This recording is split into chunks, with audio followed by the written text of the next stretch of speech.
जिल्हा संपादक हमीद शेख। जळगाव जिल्हा परिषद पदोन्नती प्रक्रियेला अमुसचा तीव्र विरोध, औरंगाबाद खंडपीठात याचिका दाखल। जळगाव जिल्हा परिषदेने प्रस्तावित केलेली विस्तार अधिकारी आणि ग्रेडेड मुख्याध्यापक पदोन्नती प्रक्रिया वादाच्या भोवऱ्यात सापडली आहे। अखिल महाराष्ट्र उर्दू शिक्षक संघटनेने या प्रक्रियेला तीव्र विरोध दर्शवला असून औरंगाबाद खंडपीठात याचिका दाखल केली आहे। शिक्षक पात्रता परीक्षेच्या टीईटी अटीबाबत सर्वोच्च न्यायालयाने दिलेल्या निर्णयानुसार शिक्षकांना 2 वर्षांची मुदत मिळणे आवश्यक आहे, मात्र प्रशासन घाईने प्रक्रिया राबवत असल्याचा आरोप संघटनेने केला आहे। या प्रक्रियेविरोधात 81 शिक्षकांनी याचिका दाखल केली असून न्यायालयाचा निर्णय येईपर्यंत पदोन्नती थांबवण्याची मागणी मुख्य कार्यकारी अधिकाऱ्यांकडे करण्यात आली आहे।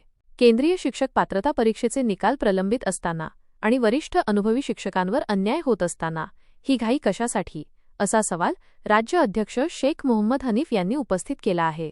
न्याय न मिळाल्यास सर्वोच्च न्यायालयापर्यंत जाण्याचा इशाराही संघटनेने दिला आहे।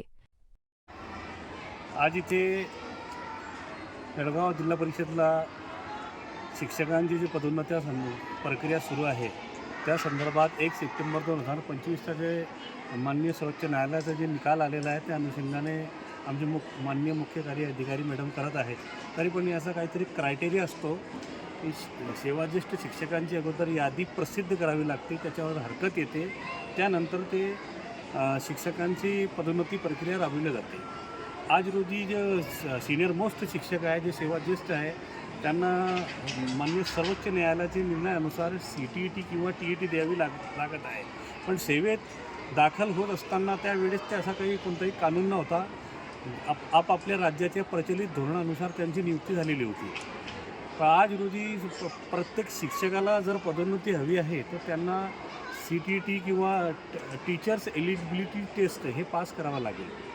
आज माझा विनंती आहे माननीय जिल्हा परिषद प्रशासनाला की हे प्रक्रिया थांबावी, कारण बरेचसे शिक्षक माननीय उच्च न्यायालय औरंगाबाद खंडपीठात रिट याचिका दाखल केलेल्या आहेत। आम्ही पण त्या संदर्भात उर्दू शिक्षकांमार्फत एक रिट याचिका दाखल केली आहे। तर सर्व शिक्षकांना न्याय मिळो आणि सेवाज्येष्ठ शिक्षकांचा नुकसान होऊ नये म्हणून ही प्रक्रिया नंतर राबवावी, हे कडकडीची विनंती आहे। या संदर्भात नंतर संघटना आपापल्या लोकशाही पद्धतीने योग्य ते निर्णय घेणार आहे।